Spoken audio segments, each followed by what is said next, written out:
Hello வணக்கம்.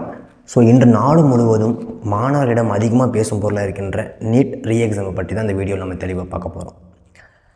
NEET re-exam எதிர்த்து பல ஸ்டேட்டுகளில் போராட்டங்கள் நடைபெற்று வருகின்ற இந்த நிலையில் மாணவர்களுடைய மனநிலை இப்பொழுது எப்படி இருக்கிறது என்று தெரிந்து கொள்வதற்காக நீட் மாணவியை ஒருவரை அழைத்திருக்கின்றோம்.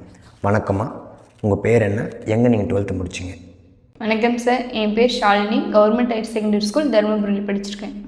நீட் எக்ஸாமை நீங்கள் இப்போ தான் ஃபஸ்ட் டைம் எழுதுறீங்களா, இல்லை நீங்கள் முன்னாடி எழுதிருக்கீங்களா? இப்போ தான் ஃபஸ்ட் டைம் சார். 12th முடிச்சுட்டு நீட் எக்ஸாம் எழுதாமல் 1 year ட்ராப் பண்ணி கோச்சிங் கிளாஸ் போய் படிச்சுட்டு இப்போ தான் ஃபஸ்ட் டைம் அட்டன் பண்ணியிருக்கேன்.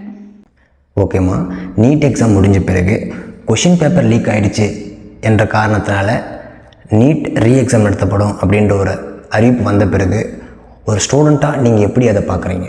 உண்மையாக சொல்ல போனால் இது எங்களுக்கு ஒரு பெரிய அதிர்ச்சி தான் சார். எக்ஸாமுக்காக நாங்கள் கொடுத்த உழைப்பு, பேரண்ட்ஸ் செஞ்ச தியாகம் எல்லாம் ஒரு நிமிஷத்தில் வீணாக போன மாதிரி தோணுது சார். நீட் எக்ஸாம் கேன்சல் செய்யப்பட்டனால உங்களுக்கு ஏற்பட்ட முதல் பாதிப்பு என்ன? நாங்கள் கன்ஸ்டண்ட்டாக படித்து வந்து ஒரு பெரிய போருக்கு தயாராகிற மாதிரி எங்கள் மனநிலையை ஒரு நிலைக்கு படுத்தி வந்தோம். இப்போது திடீர்னு எல்லாமே நின்று போனதுனால மறுபடியும் புக் எடுத்து படிக்கவே ஒரு மாதிரி தயக்கமாக இருக்குது. ரீஎக்ஸாம் நடக்கும் அப்படின்னு சொல்லியிருக்காங்களே, அது உங்களுக்கு நம்பிக்கை தருதா இல்லை பயத்தை தருதா? பயத்தை விட ஒரு விதமான சோர்வு தான் சார் அதிகமாக இருக்குது. ஏற்கனவே படித்த பாடங்களை மறுபடியும் படிக்கணும், அதுவே முறைகேடுகள் நடந்து தான் ரத்து செஞ்சுருக்காங்கன்னு சொல்லும்போது நம்ம எவ்வளோ தான் கஷ்டப்பட்டு படித்தாலையும் இந்த சிஸ்டத்து மேலே நம்பிக்கை வைக்க முடியுமான்ற கேள்வி என் மனசில் ஓடிக்கொண்டு தான் சார் இருக்குது. கொஷின் பேப்பர் லீக்கான முறைகேடுகளை பற்றி நீங்கள் கேள்விப்பட்ட பொழுது அப்பொழுது உங்களுடைய மனநிலை எப்படி இருந்தது? வருத்தமாக தான் சார் இருந்தது. நாங்கள் 1 மார்க் 2 மார்க் ஒசரம் தூக்கங்கிட்டு படிக்கிறோம். ஆனால் இன்னொரு பக்கம் பணத்துக்காக கொஷின் பேப்பர் விற்கப்படுதுன்னு கேட்கும்போது நேர்மையாக படிக்கிறவங்களுக்கு இங்கே இடம் இல்லையோன்னு தோணுது சார். இந்த சூழ்நிலையில் உங்கள் பெற்றோர் எப்படி உங்களுக்கு ஆதரவாக இருக்காங்க? அவங்களும் கஷ்டத்தில் தான் இருக்காங்க. அவங்க போட்ட பணமும் நேரமும் வீணாக போச்சுன்னு வருத்தமாக தான் இருக்காங்க.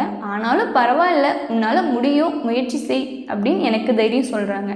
ஓகேம்மா, கடைசியாக அரசுக்கும் தேர்வு வாரியத்துக்கும் நீங்கள் வைக்க விரும்பிய கோரிக்கை என்ன? ஒரே ஒரு கோரிக்கை தான் சார். இனி நடக்க போகிற தேர்வுகளாவது 100% நேர்மையாக இருக்கணும். எங்கள் உழைப்புக்கேற்ற பலன் எங்களுக்கு கிடைக்கணும்.